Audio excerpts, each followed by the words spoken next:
Ganito ba? Sino nakagamit sa inyo nito? Sa barkon na. Ito siya.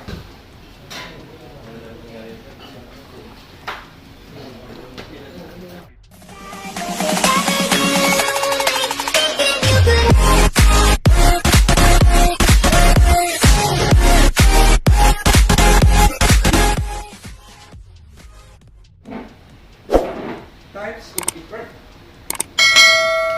Yan yung ating mga Epirb. So nandito yan. Ito siya.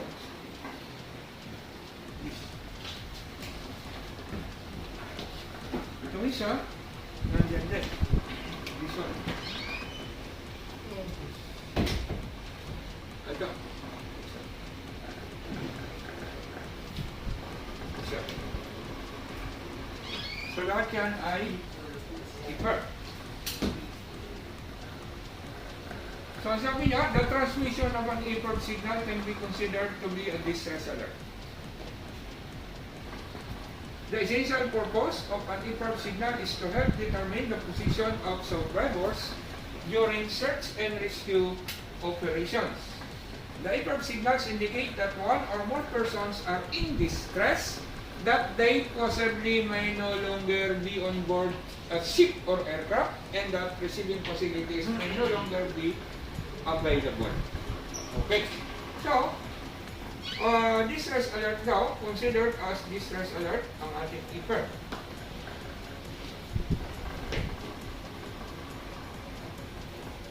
So ngayon, meron tayong dalawang klase ng frequency ng ating Epirb.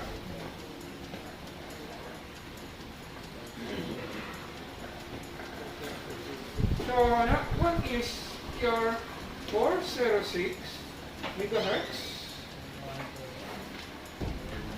and that is your distress alerting.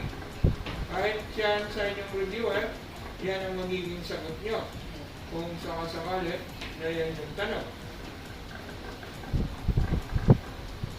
Ito ay sa Kospasarsa sa Pinay.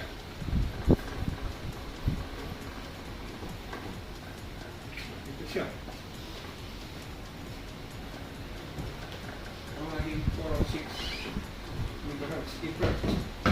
And another one, you have 121 decimal 5 megahertz. Is for homing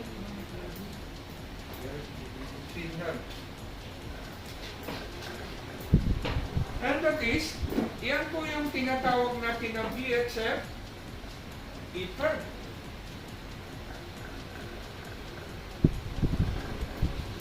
So this one, aeronautical VHF ay mayroong frequency ganito.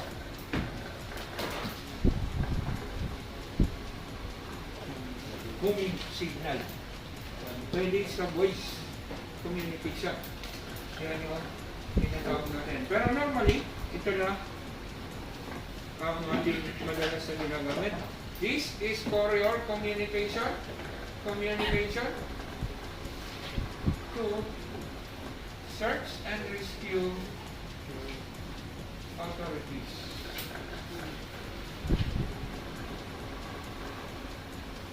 Okay.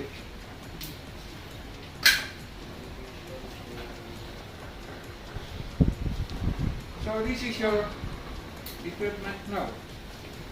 And ito ay tinitesting natin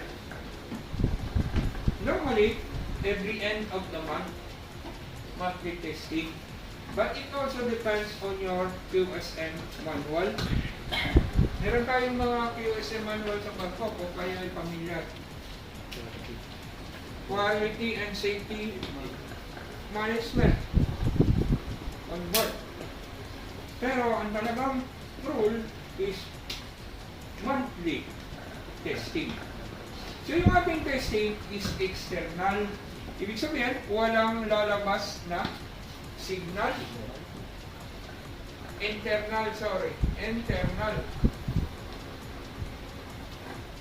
Yes. That is daily.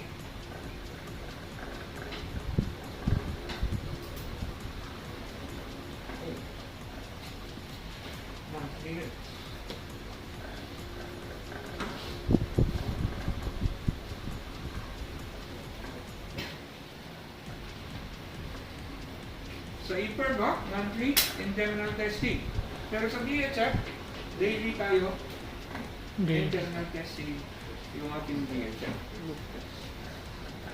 Okay. Yung sa start, sir, monthly din ba? Yung sa start, monthly din, sir? Yes, sir. Sa bagay Epirb. Alis lahat ito, sir. Puro monthly. Lahat. Testing. So, ang ating ang tinitesting na daily is itong ating yes, sir. BHF. This.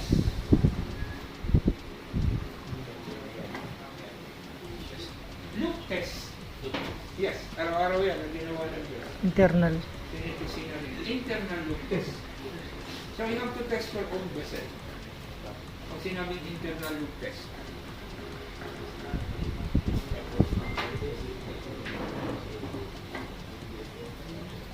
Okay, then, ito yung ating Epirb. Ito. There's a big hammer, meron lang akong ito.